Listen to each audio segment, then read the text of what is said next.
চুমি টাৰ্কিকতকৈ এসপ্তাহ পিছুৱাই আছে অসম আৰক্ষী। এসপ্তাহে নেপালৰ পোখৰাত আত্মগোপন কৰিছে চুমি বৰাই। ডুবাইলৈ পলায়নৰ যোজা চলাইছে দম্পতীটোৱে। বিশাল ফুকনৰ গ্ৰেপ্তাৰৰ দিন ধৰি পলাতক হৈ আছে চুমি আৰু টাৰ্কিক। ৩ ছেপ্টেম্বৰ মঙলবাৰে ৭:৩০ বজাত নেপালত প্ৰৱেশ কৰিছিল দুয়ে। এখন কলা ফৰ্চুনাৰেৰে নেপালত উপস্থিত হৈছে চুমি আৰু টাৰ্কিক বৰা। ২ ছেপ্টেম্বৰ সোমবাৰে নিশা সীমান্তৰ কাকৰ ভিঠাত উপস্থিত হৈছিল দুয়ো। দালালৰ সহায়ত ৭,০০০ টকা দি নেপালত দুয়ো প্ৰৱেশ কৰিছে। নেপাল সীমান্তৰ পৰা পোখৰালৈ ১৮ৰ পৰা ২০ ঘণ্টাৰ বাট। মঙলবাৰে নেপালৰ হিত্ৰাত নিশা কটাইছিল চুমি আৰু টাৰ্কিকে। বুধবাৰে বিয়লি পোখৰাত উপস্থিত হৈছে দম্পতীটো। দুয়োৰেই নেপালত আত্মগোপনৰ সময়তেই মেঘালয়ত অভিযান চলাইছিল আৰক্ষীয়ে। আৰু এই গোটেই বিষয়টো পোহৰলৈ অহাৰ পিছত এটা কথা অন্ততঃ স্পষ্ট হৈছে যে চুমি টাৰ্কিকতকৈ কমেও এটা সপ্তাহ পিছ পৰি আছে অসম আৰক্ষী।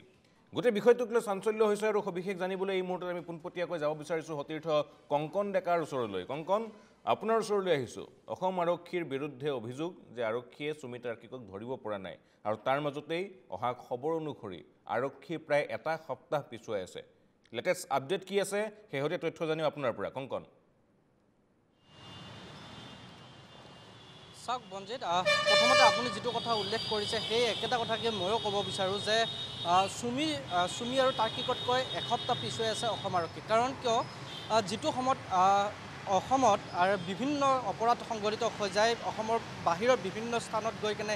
অসম আৰক্ষীয়ে সেয়া ড্ৰাগছ সৰবৰাহকাৰীকে হওক বা বিভিন্ন হত্যাকাৰীক উলিয়াই আনিব পাৰে বা তেখেতসকলে গ্ৰেপ্তাৰ কৰি আনে আন ৰাজ্যৰ পৰা সেইসকল ডকাইতক হওক বা সেইসকল অপৰাধীক। কিন্তু একেটা কথাকে যদি আমি ক'বলৈ যাওঁ, চুমি বৰা আৰু টাৰ্কিকৰ ক্ষেত্ৰত তেখেতসকল আত্মগোপন কৰি আছিল গুৱাহাটীতে। যিটো সময়ত অসম আৰক্ষীয়ে অভিযান চলোৱা নাছিল সেই সময়ত কিন্তু গুৱাহাটীতে আছিল, য'ত নিশা কণ্ঠশিল্পী দিক্ষুৰ ঘৰলৈকেও চুমি বৰাই গৈছিল। আৰু তাত উপস্থিত হোৱাৰ পাছতো অসম আৰক্ষীয়ে কিয় ততাতৈয়াকৈ আচলতে ব্যৱস্থা গ্ৰহণ কৰা নাছিল, সেয়া এক প্ৰশ্নৰ বিষয় হৈ উঠিছে। তাৰ পাছতে আমি যদি ক'বলৈ যাওঁ, ইমান চুমি বৰাই দুটাকৈ স্থানত আচলতে তেখেতে স্থান সলাইছিল। তাৰ পাছত মেঘালয় দুটা স্থানত তেখেতৰ লোকেশ্যন পোৱা গৈছিল। আৰু তাৰ পৰৱৰ্তী সময়তো নেপাললৈ যি সময়ত চুমিয়ে যাত্ৰা কৰিছিল সেয়া আছিল ৩ তাৰিখে চুমিয়ে নেপাললৈ ৰাওনা হৈছিল গুৱাহাটীৰ পৰা। এতিয়া ৩ তাৰিখৰ কথা যদি ক'বলৈ যাওঁ, প্ৰায় এসপ্তাহ আগত এয়া আচলতে চুমিয়ে ৰাওনা হৈছে নেপাললৈ। কিন্তু সেই এসপ্তাহ পূৰ্বে যেতিয়া চুমিলৈ ন'টিছ এখন প্ৰেৰণ কৰা হৈছিল, সেই সময়তে ন'টিছ প্ৰেৰণ কৰাৰ পূৰ্বতে আচলতে আৰক্ষী কিয় সষ্টম হোৱা নাছিল বা আৰক্ষীয়ে সেই গোটেই ঘটনাটো কিয় তেখেতসকলে বিচাৰ বিবেচনা কৰা নাছিল? কাৰণ সেই সময়লৈকে চুমি বৰাক ক'তো পলায়ন কৰা নাছিল, তেখেতে গুৱাহাটীতে আত্মগোপন কৰি আছিল। বিভিন্ন সময়ত তেখেতে বিভিন্নজন বন্ধুৰ সহায় বিচাৰি এই ঠাইতে আত্মগোপন কৰি আছিল। সেই অৰ্থাৎ যদি আমি স্মাৰ্ট আৰক্ষীৰ কথা বিভিন্ন সময়ত উল্লেখ কৰোঁ, আৰক্ষীৰ বিভিন্ন ধৰণৰ অত্যাধুনিক প্ৰযুক্তি বা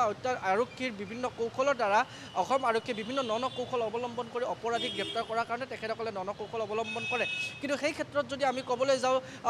চুমি বৰা যিগৰাকী চুমি বৰাক অসমতে থাকি অসমৰে বিভিন্ন স্থানত আত্মগোপন কৰি থাকিল, তাৰ পাছতো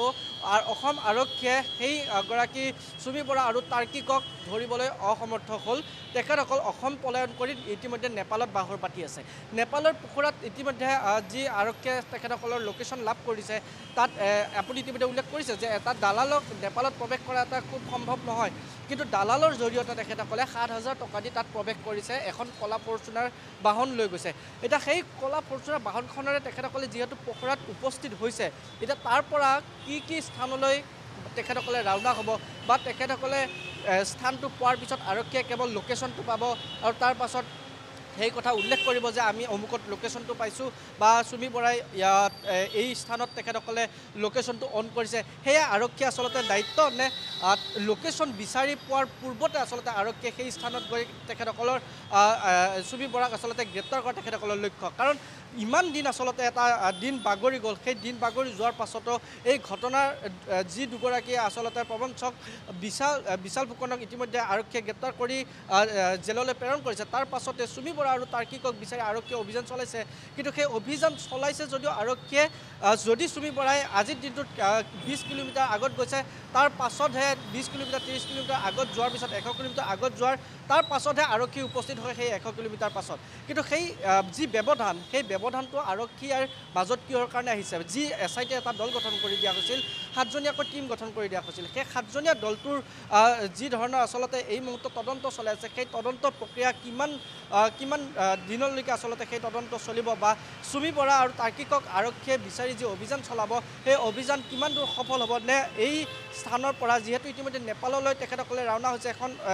অন্য এখন ৰাজ্যলৈ ৰাওনা হৈছে তাৰ পাছতো আন বেলেগ যি স্থান আছে সেই স্থানলৈ যে তেখেতসকলে নাযাব সেয়া নুই কৰিব নোৱাৰি কাৰণ এটা 7 দিনৰ ভিতৰতে তেখেতসকলে কেইবাটাও স্থান সলনি কৰিছে তাৰ পাছত যদি ক'বলৈ যাওঁ বিগত দিনকেইদিনত আৰু তেখেতসকলে স্থান সলনি কৰিব তেখেতে এটাৰ পৰা আন এটা স্থান সলনি কৰিয়ে থাকিব কিন্তু স্থান সলনি কৰাৰ পূৰ্বতে আৰক্ষীয়ে তেখেতসকলক কি ধৰণে গ্ৰেপ্তাৰ কৰিব বা তেখেতসকলে কোন স্থানত কি ধৰণে তেখেতসকলে বাহৰ পাতি আছে আৰক্ষীয়ে গৈ সেই স্থানত উপস্থিত হৈ তেখেতসকলক গ্ৰেপ্তাৰ কৰি অসমলৈ লৈ আনিব সেয়া আচলতে বিষয়টো সেয়া লক্ষণীয় হ'ব পৰৱৰ্তী পৰ্যায়ত কাৰণ এই মুহূৰ্তলৈকে যিহেতু আৰক্ষীয়ে কেৱল লোকেশ্যন লাভ কৰিছে আৰু তেখেতসকলে তথ্যহে লাভ কৰিছে কিন্তু তেখেতসকলৰ কোনো ধৰণৰ ভিজুৱেলছ এই মুহূৰ্তলৈকে লাভ কৰা নাই কাৰণ বিভিন্ন হয় কংকন আপুনি উল্লেখ আছে কৰিছে যে কেৱল মাত্ৰ লোকেশ্যন আৰক্ষীয়ে লাভ কৰিছে কিন্তু আৰক্ষীয়ে যিসমূহ লোকেশ্যন লাভ কৰাৰ তথ্য পোহৰলৈ আহিছিল বিশেষকৈ মেঘালয়ত লোকেশ্যন পোৱা বুলি কৈছিল চেৰাপুঞ্জীৰ ওচৰে পাজৰে বিভিন্ন প্ৰান্তত লুকাই থাকিব পাৰে বুলি কৈছিল সেই বিষয়সমূহ কি হ'ল তেতিয়াহ'লে আৰক্ষীয়ে লোকেশ্যনসমূহ বিচাৰি তাৰ পিছে পিছে তেওঁলোকে গৈ আছোঁ বুলি কৈছে কিন্তু যিসমূহ স্থানত সেই লোকেশ্যনসমূহ পোৱাৰ খবৰ আহিছে তাৰ সম্পূৰ্ণ বিপৰীত দিশে পলায়ন কৰিছে তেওঁলোক গতিকে আৰক্ষী কিমান স্মাৰ্ট কংকন হয় চাওক বঞ্চিত এই কথাটো আচলতে উল্লেখ কৰিব বিচাৰিছোঁ যে আৰক্ষীৰ চকুত ধূলি মাৰি আচলতে এক প্ৰকাৰে চুমি আৰু তাৰ্কিক পলায়ন কৰিবলৈ সক্ষম হৈ আছে আৰু তেখেতসকলে যি পলায়ন কৰা যি তেখেতসকলৰ কৌশল সেই পলায়ন কৰা কৌশলত চুমি বৰা আৰু তাৰ্কিক বৰা সফল কাৰণ কিয় আজি 7 দিনত তেখেতসকলক অসম আৰক্ষীয়ে ওলাব নোৱাৰিলে অসম আৰক্ষীয়ে অভিযান চলোৱাৰ পূৰ্বতে তেখেতসকলে অন্য এটা স্থানলৈ তেখেতসকলে গতি কৰে ইতিমধ্যে 2 দিন আগত অসম আৰক্ষীয়ে এটা তথ্য লাভ কৰিছিল যে চুমি বৰা আৰু তাৰ্কিকে মেঘালয়ৰ চেৰাপুঞ্জীৰ এটা হোমষ্টে তেখেতসকলে বাহৰ পাতিছিল কিন্তু সেই স্থানত আৰক্ষীয়ে গৈ অভিযান চলাইছে তাৰ পাছত আৰক্ষীয়ে লাভ কৰিছে যে ইতিমধ্যে 3 তাৰিখে তেখেতসকলে 3-4 তাৰিখে তেখেতসকলে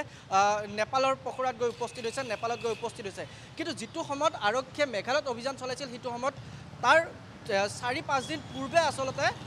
নেপালত গৈ উপস্থিত হৈছিল চুমি বৰা আৰু তাৰ্কিক বৰা এতিয়া আৰক্ষীৰ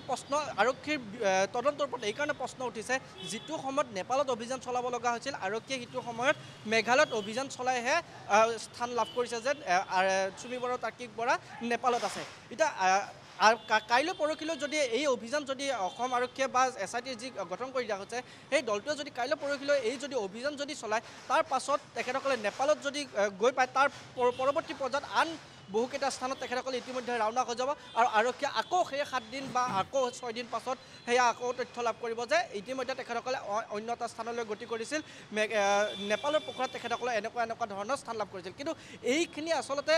চুমি বৰা আৰু তাৰ্কিক বৰাই যি তেখেতসকলৰ কৌশল বা তেখেতসকলে পলাবৰ যি চেষ্টা তাত তেখেতসকলে সফল হৈছে বুলি ক'ব লাগিব আৰক্ষীৰ চকুত ধূলি মাৰি তেখেতসকলে সফল হৈছে যাৰ পৰিপ্ৰেক্ষিতত অসম আৰক্ষীয়ে এই মুহূৰ্তলৈকে তেখেতসকলৰ কেৱল লোকেশ্যন লাভ কৰিছে তেখেতসকলৰ লোকেশ্যনত যিটো সময়ত লাভ কৰে তাৰ এসপ্তাহ আগতে চুমি আৰু তাৰ্কিক বৰা পলায়ন কৰি অন্য এটা স্থানলৈ গতি কৰে কিন্তু পৰৱৰ্তী পৰ্যায়ত এই কথাটো আচলতে লক্ষণীয় হ'ব যে আৰক্ষী কিমান স্মাৰ্ট বা অসম আৰক্ষীয়ে বিভিন্ন সময়ত এনকাউণ্টাৰ কৰে বিভিন্ন সময়ত আৰক্ষীয়ে অপৰাধীক ভিন্ন স্থানৰ পৰা গৈ ধৰি আনে কিন্তু যি দুগৰাকী প্ৰবঞ্চক সেই প্ৰবঞ্চকে অসমত থকাৰ পিছতো ধৰিব নোৱাৰে এতিয়া বাহিৰলৈ তেখেতসকলে ৰাওনা হৈছে আৰু তাৰ পৰা অসম আৰক্ষীয়ে সেই দুগৰাকী প্ৰবঞ্চকক কি ধৰণে গ্ৰেপ্তাৰ কৰে সেয়া পৰৱৰ্তী পৰ্যায়ত বঞ্চিত বাৰুকৈ লক্ষণীয় হ'ব হয় দেশ এৰি পলায়ন কৰিছে চুমি আৰু তাৰ্কিকে আৰক্ষীয়ে বিচাৰি আছে অসমৰ ভিতৰত আৰক্ষীয়ে বিচাৰি আছে উত্তৰ পূবৰ ভিতৰত কিন্তু ইতিমধ্যে দেশ এৰি নেপাললৈ ৰাওনা হৈছে চুমি আৰু তাৰ্কিক